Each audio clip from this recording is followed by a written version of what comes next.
So when I went to do this initially, the screen was black, and I finally had to turn the computer off because it just wasn't having it.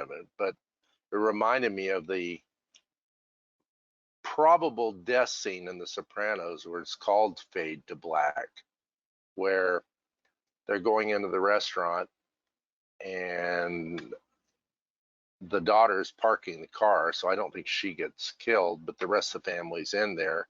And then you see some people coming through the door. Tony's sitting at the Italian restaurant, and then everything fades to black, and that's the end of the series.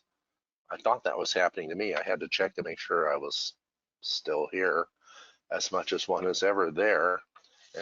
When I fade to black, I tend to look like this. But it's interesting how we have these negative associations with black. White is good and pure, and black is evil, and so on. Well, black is unknown, and it's like when I would go into meditation. I could do it now, but I mean, when I went into meditation, everything goes black.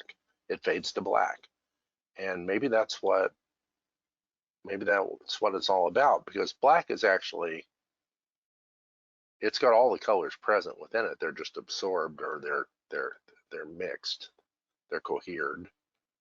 And the idea that we divide things up and we make judgments upon those divisions, contrast and compare light, dark, white, black, aging versus aging, you know, it's all just a bunch of gobbledygook in the brain. And if we let go of all of that, we could fade to white, fade to black, fade somewhere in between. It's all gray. Gandalf the Gray. Be a magician. I'll see you next week.